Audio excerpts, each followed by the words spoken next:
communiqué du Conseil des ministres du 4 octobre 2022.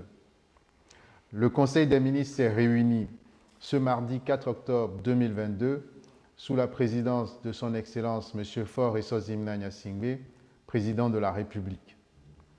Le Conseil a examiné 3 projets de décret et écouté une communication.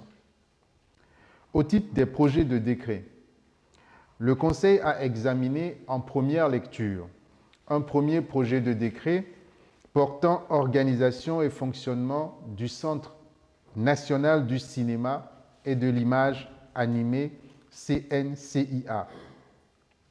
Le présent texte, qui crée un Centre national du cinéma et de l'image animée, s'inscrit dans le cadre des réformes engagées par le gouvernement dans ce secteur afin de lui donner un nouvel élan.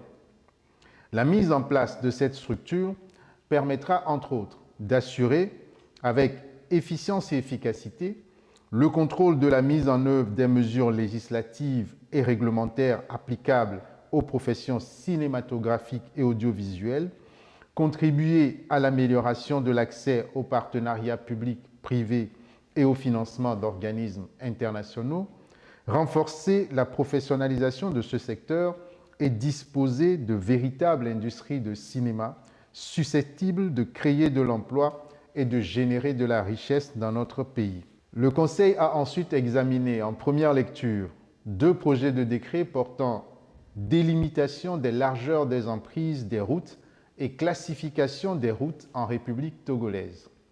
Ces 2 projets permettront de répondre aux défis auxquels le gouvernement est confronté dans l'exécution de ces projets d'infrastructures routières et de proposer des approches de solutions. En effet, le cadre normatif actuel date de 1968 et n'est plus adapté aux objectifs de modernisation du réseau routier national. Ainsi, la taille des emprises réservées aux voies est devenue obsolète et n'offre plus les facilités nécessaires aux services techniques dans le cadre de la mise en œuvre des projets. Par ailleurs, les textes existants n'intègrent pas la classification des infrastructures routières selon la nature de celles-ci. Or, cette classification permet d'identifier les voies et de planifier les actions afin de sensibiliser nos concitoyens sur l'occupation des espaces avoisinant ces voies. L'étude et l'adoption de 2 décrets proposés permettront de faire face aux défis qui se posent et de prendre en compte les enjeux actuels du développement des infrastructures, en particulier en matière d'occupation illégale des emprises des voies. Ces textes feront l'objet d'une étude en 2e lecture afin d'approfondir les échanges.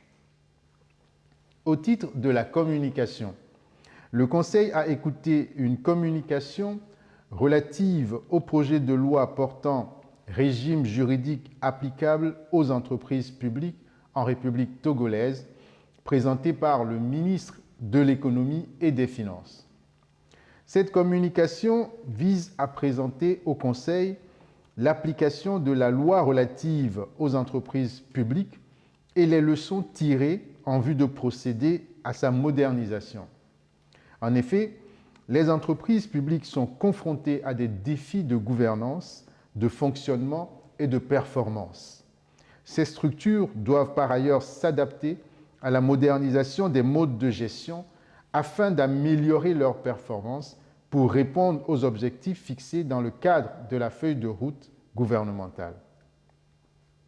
Au titre des divers, le Conseil a écouté un compte-rendu relatif à la 3e édition du mois du consommé local. Cette 3e édition, placée sous le thème « Consommation des produits locaux, facteur d'investissement pour les très petites et moyennes entreprises », se déroulera durant tout ce mois d'octobre sur toute l'étendue du territoire. Cette activité, qui sera officiellement lancée très prochainement, permettra de valoriser les produits locaux à travers des expositions et des activités permettant de mettre en valeur le travail des artisans et producteurs togolais. Le Conseil a salué cette activité et encouragé l'ensemble de la population à y participer massivement dans la droite ligne de la vision de la feuille de route gouvernementale qui vise à transformer notre pays en s'appuyant sur les forces de notre économie. Fait à Lomé le 4 octobre 2022, le Conseil des ministres.